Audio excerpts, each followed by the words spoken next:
TV passa no seu smartphone. Ok, tudo de bom para você? Estamos chegando 11 horas 34 minutos, manhã de quinta-feira, dia 25 de junho, no ar para você. Mais uma edição do nosso Sabe Caxias by Bitcom. Sucesso para você.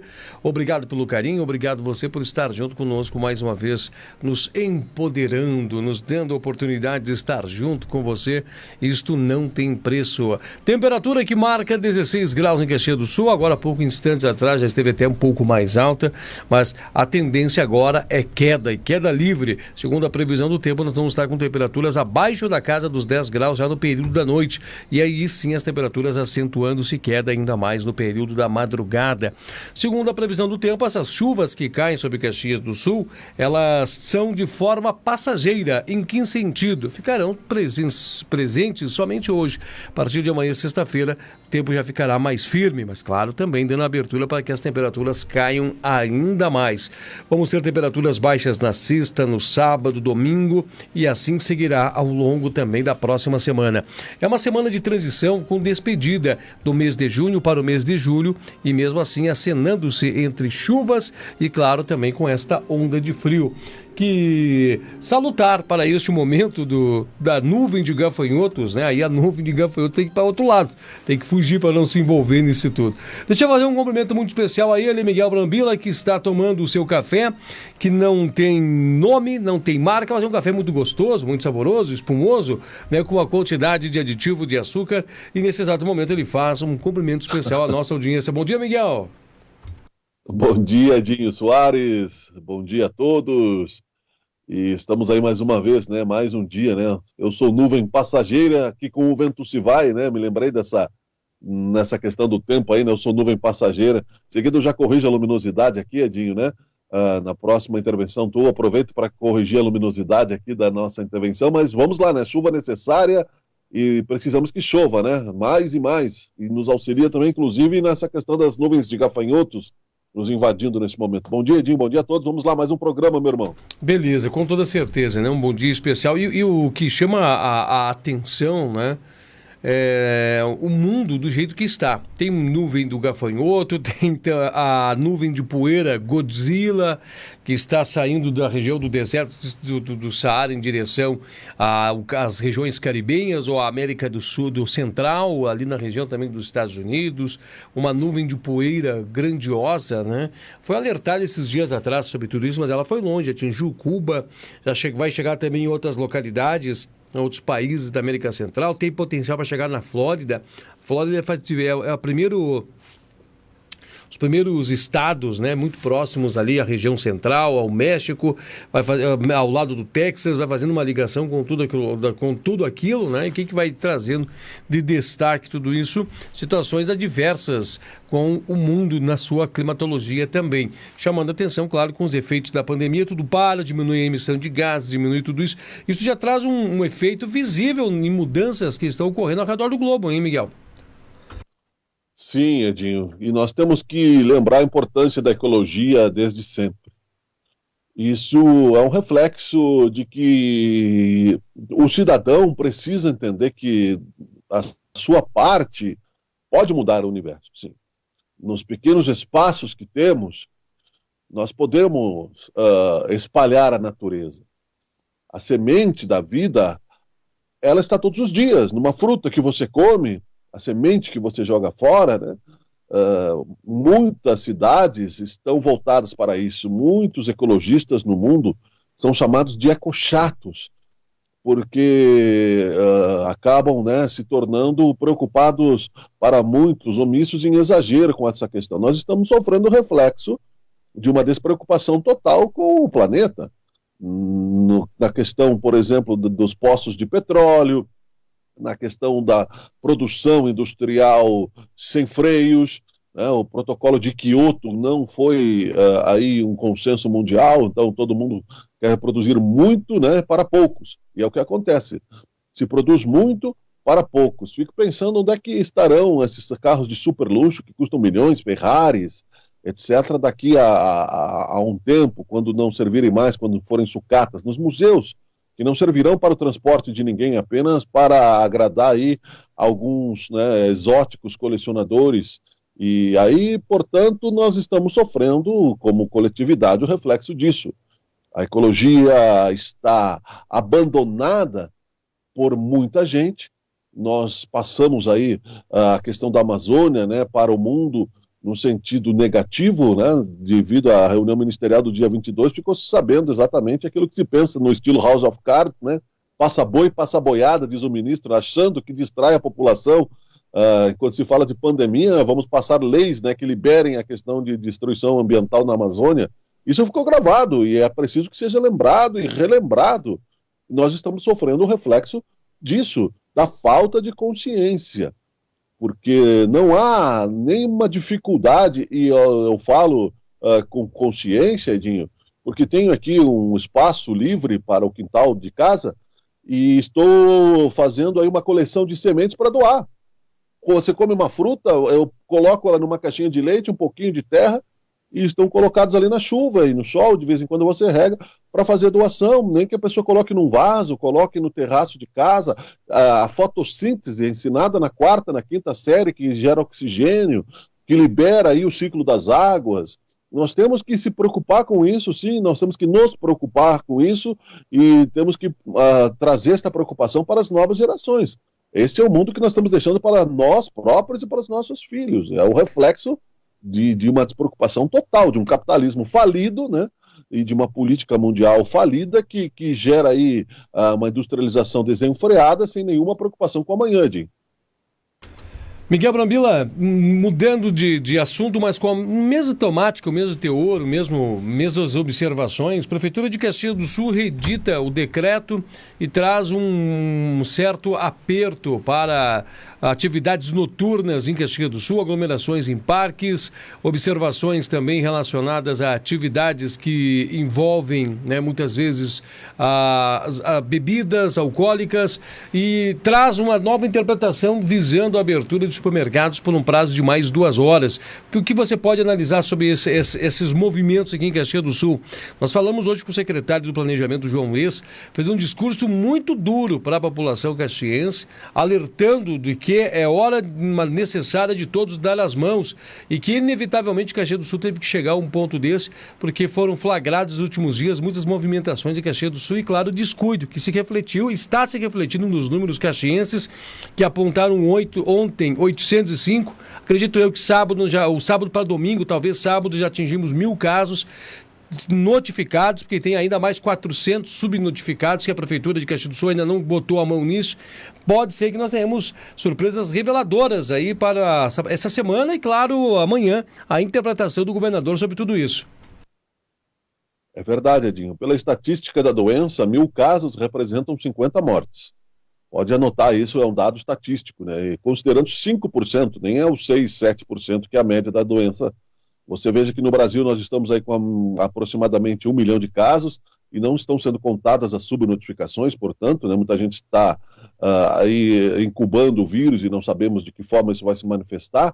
Estamos com 53 mil mortes, 54 mil mortes no Brasil e a média de 1 milhão de casos. Então isso representa aí 5% dos casos oficiais. Então, se você calcular aqui no município, 1.000 casos representarão em breve 50 mortes. Nós estamos aí com 13 mortes, se não me engano. Acredito sim que é um fato necessário. Nós comentávamos ontem a necessidade de sair às ruas, né? Ontem ou anteontem no programa, engarrafamento, e até comentei aqui com o pessoal que talvez pelo fato de não estar dirigindo muito, estava tenso no trânsito, parecia que eu estava dirigindo numa capital de maior trânsito, mas não era só isso. Havia realmente engarrafamento, trânsito, movimento. Não havia aí uma cara de bandeira laranja e de epidemia e pandemia. Não havia aí, né, pessoas com a máscara no queixo, indo passear. Realmente acho que isso...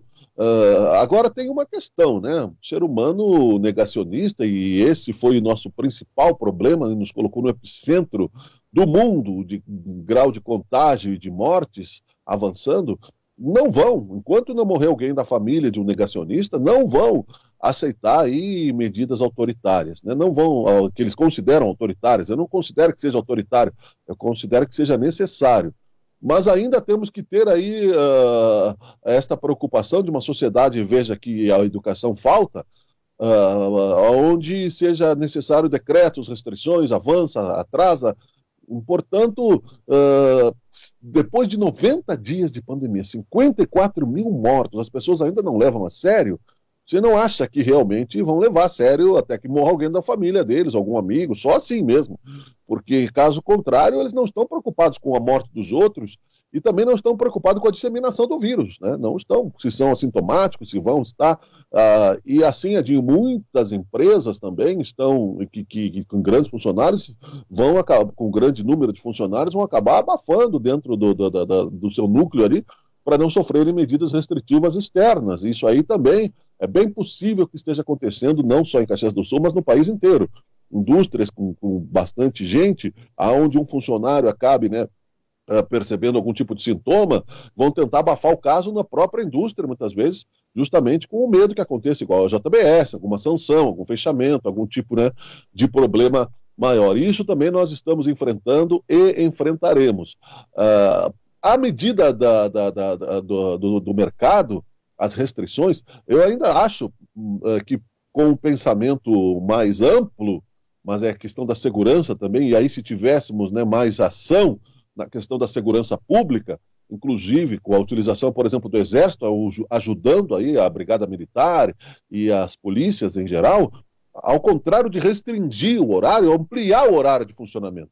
Porque aí você dá mais tempo para as pessoas atenderem. Se você tem que ter um distanciamento social, se você pode atender menos gente por vez, né? Então, por que não fazer, né, nos shoppings, por exemplo, o shopping 24 horas, né, com escalonamento de funcionários? Você pode trabalhar com 25, faça uma escala, então o shopping não perderia tanto, e tenho certeza que haveria consumo para isso, pelo menos uma tentativa, uma experiência, o shopping pudesse trabalhar até a meia-noite, e muita gente, porque o vírus atinge tanto de dia quanto à noite, não vejo por que ter toque de recolher. Né? Não é um ataque aéreo que vai nos atingir. O toque de recolher eu não acho que seja muito saudável, não, Edinho. É bastante complexo, né? Até os olhos voltam-se nesse exato momento para esse decreto, mas também para sexta-feira. Sexta-feira é o dia do governador Eduardo Leite fazer uma análise. E Caxias do Sul, nas próprias palavras do João Luiz, ela passa a ser uma central do interior do estado de muitas pressões.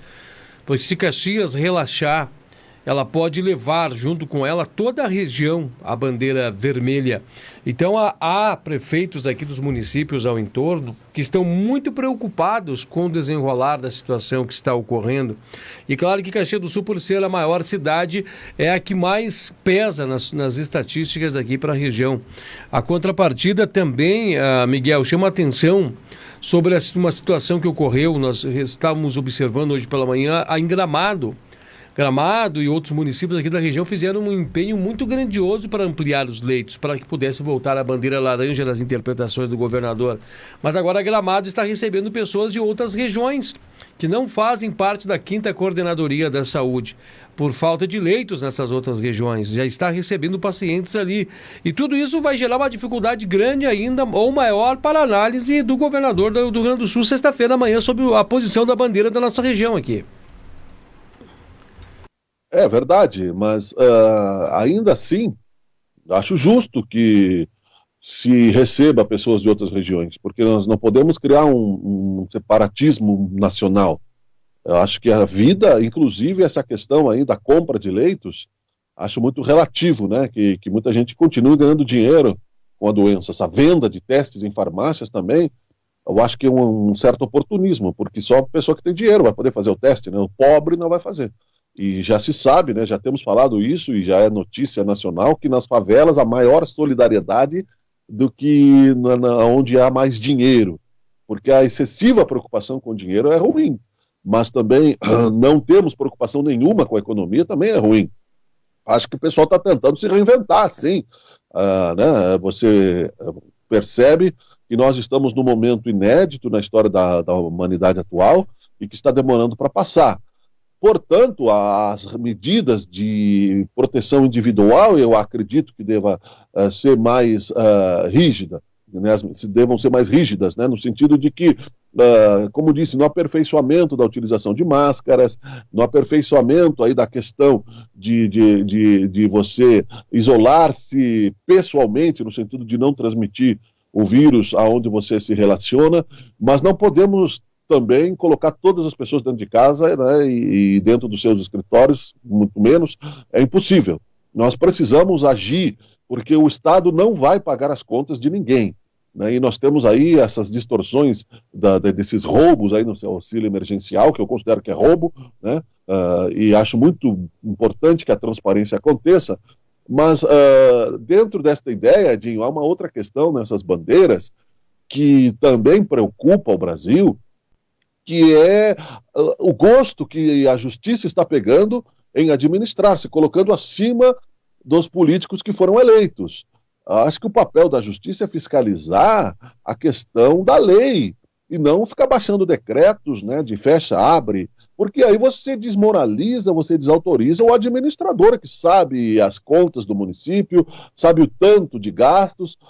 Isso nós temos visto acontecer e é bem possível, na outra vez que foi ameaçada a entrar em vigor a bandeira vermelha em Caxias do Sul e em outros lugares, os prefeitos já correram em direção à justiça. Esse tiro vai se voltar contra eles próprios, porque a partir do momento que o gosto dos juízes seja de governar, eles saem dos tribunais com liminares e decretos e colocam, né, os políticos eleitos subordinados à justiça, o que é muito ruim também isso aqui.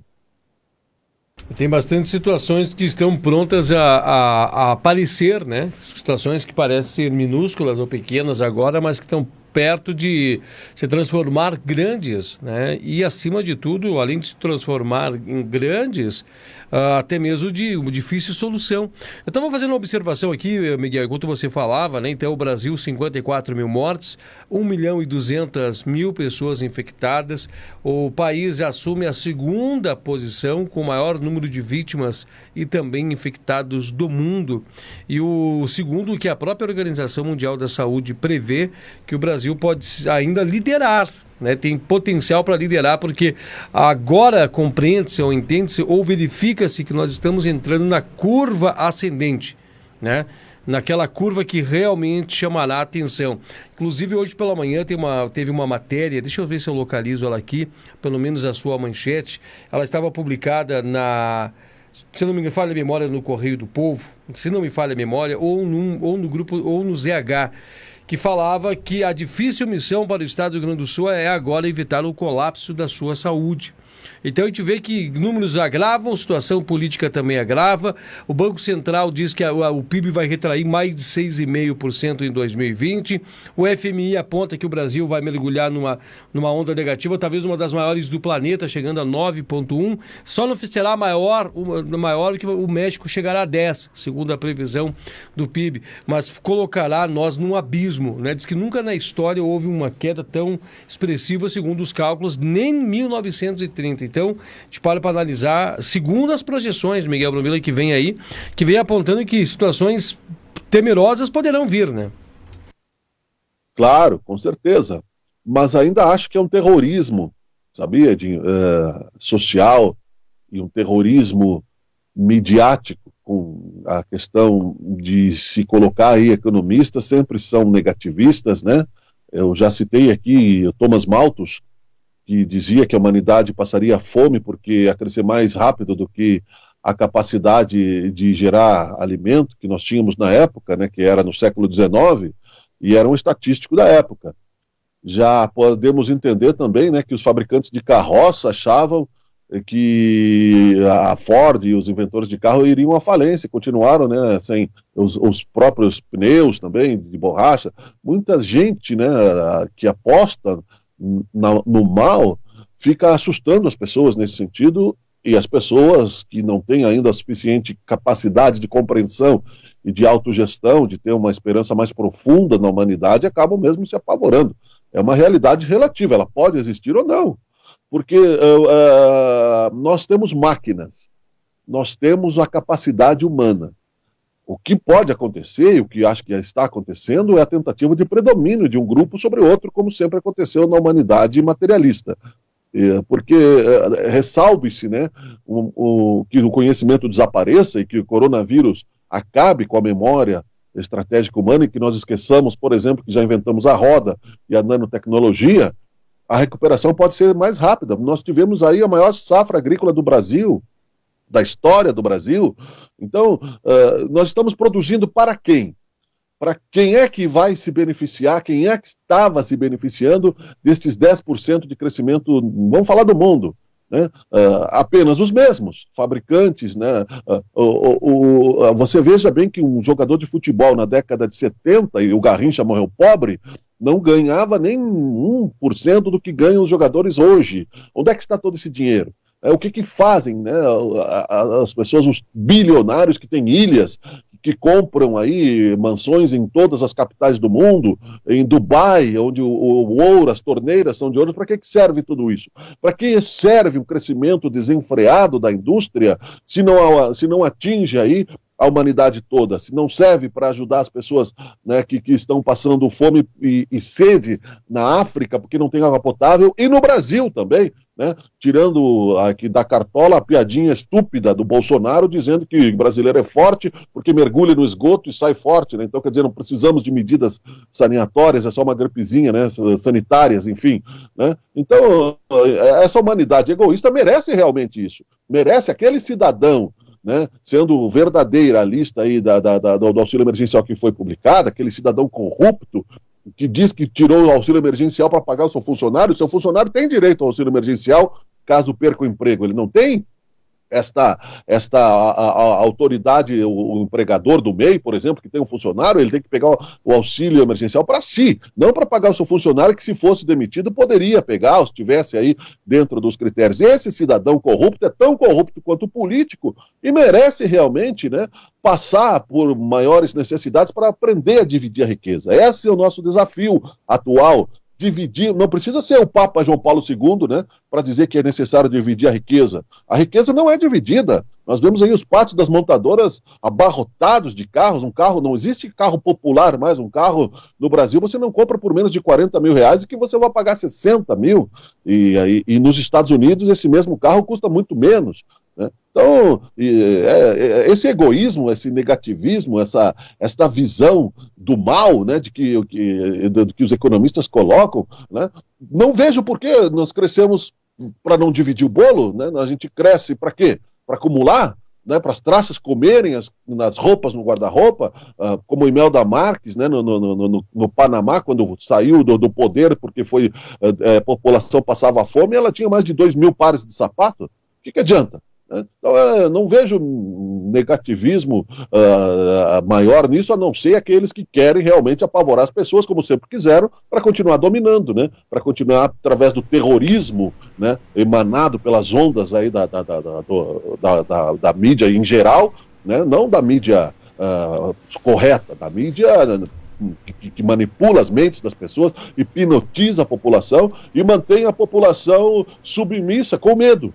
É isso que acontece quando fica esta pandemia do mal, porque com força de vontade e trabalho, enquanto tiver saúde e coragem, muito rapidamente é possível mudar esse número e essa projeção não precisa se configurar, basta todo mundo entender que é preciso se unir nesse momento e não ficar anunciando o apocalipse, Edinho. Miguel Brambila, uma última colocação para nós fazer, temos 3 minutos ainda, mas dá tempo de você analisar. Foi flagrado em Caxias do Sul, tem inclusive o MTG, veio uma nota pública repudiando essa ação. Está ocorrendo rodeios clandestinos aqui em Caxias do Sul. E a Secretaria do Urbanismo diz que recebeu essa denúncia e foi notificado o proprietário, né, de hospedaria de cavalos que fica na região do Bairro Serrano. Estavam ocorrendo treinos de laço, atividades proibidas, segundo o que rege o novo modelo de distanciamento do governo do estado. A bandeira laranja, né? A Guarda Municipal diz que esteve acompanhando a ação. Com a publicação, na quarta-feira, a fim de evitar aglomerações de pessoas, ruas e comércios, praças, parques e ações de fiscalização vão ser intensificadas. O que a gente pode falar sobre isso? A gente fala muitas vezes das festas, raves clandestinas, mas até atividades relacionadas a rodeio estão acontecendo em Caxias do Sul clandestinamente, Miguel. Eu me lembrei do Figueiredo, que dizia que gostava mais do cheiro de cavalo do que das pessoas, né? O João Figueiredo, que foi o último presidente militar do Brasil, né? Terrível, né? E é mais uma manifestação do egoísmo. Se é preciso autorização para funcionar, né? Então, né? Eu acho que o cidadão, onde pode burlar a lei, ele faz. Nós não temos aí uma sociedade que respeite o limite da felicidade do outro, o limite da saúde do outro, não temos, infelizmente, né? O cidadão daqui a pouco vai dizer que vai botar máscara no cavalo também, né? Porque o gaúcho me lembra aí né? o Luiz Fernando Veríssimo, né? O analista de Bagé, né? Ou seja, muitas outras atividades clandestinas continuam acontecendo. E nesse momento nós vemos aí o tanto de problemas que nós temos a serem resolvidos. E eu acho que alguém que for próximo disso deve, infelizmente, ter o trabalho de denunciar, né? Mas a fiscalização não é possível de todas as ações clandestinas. Não tem como o Estado falido que nós vivemos fiscalizar tudo, né? Não tem como nós sermos... Essa é a questão, Edinho. Se depois de 90 dias de muitas mortes no mundo, as pessoas ainda continuam achando que as coisas são brincadeira, você vai ver que vai morrer muita gente ainda, né? Justamente por isso, justamente por causa desta negação. Seja fazendo um rodeio clandestino, seja fazendo uma festa clandestina, seja, né, você fazendo visitas clandestinas, seja você não usando a máscara no queixo, ninguém é imune, ninguém está torcendo, né? Nós não torcemos contra a hidroxicloroquina, nós apenas gostaríamos que tivesse aí uma análise científica e que não fôssemos cobaias deste remédio. Então, vai acontecer em todas as instâncias a ignorância, o negacionismo e o crime, porque não respeitar a medida sanitária nesse momento é crime. Você está cometendo um crime, lesa ao cidadão, e tenha certeza, né, que mais cedo ou mais tarde a conta vem. Perfeito. Meio-dia, olha só como passa rápido nossos horários, né? Miguel Brambila, estamos chegando ao término de mais uma programação do nosso Sabe Caxias by Bitcom. Um grande abraço para você, meu irmão. E o frio vem aí, né? Mudanças climáticas começam a se acentuar a partir de hoje. E a previsão do tempo destaca que vamos ter até mesmo sensações térmicas de 0 graus. Talvez geada, quem sabe geada, dependendo dos fatores climáticos. Miguel, um grande abraço para você, até amanhã. Ok, Edinho, muito obrigado. Que o pessoal se cuide aí, né? Que esse momento do frio, nós, do calor e para um repentino frio, é o momento onde o pessoal passa a sofrer mais, né? Sai do banho, pega um frio, pega uma chuva, não troca roupa molhada, essas coisas todas, naturalmente, no inverno fazem parte, né? E, portanto, vamos se cuidar. Quem puder, né? Evitar aí, continue evitando, a pandemia não acabou. Não sabemos quanto tempo vai durar, vai passar, né? Estamos no meio do oceano, talvez, não sabemos ainda onde está a praia, mas vai passar. Temos a certeza que vai passar. Este frio é necessário, como temos dito, esta chuva é necessária e não será suficiente, vai chover pouco, né? Porque sábado parece que já vai parar. Enfim, voltamos amanhã, vem aí o Bitcom meio-dia. Muito obrigado, Edinho, obrigado pela sua audiência, coragem, fé e Deus nos ajude. Tchau, Edinho. Obrigado. Valeu, abraço, meu irmão. E assim nós encerramos mais uma edição do Sabe Caxias by Bitcom. Amanhã estaremos de volta nesse mesmo horário. Grande abraço para você. Saúde, paz e olha, máscara e teu álcool gel, tá? E agora, endurecendo um pouco mais, só sai de casa se realmente for necessário, né? E evite circular à noite. Vamos agora, então, trazendo para você o fechamento de nossa programação. Já tem o Bitcom meio-dia com ela, Melissa Bueno, para você.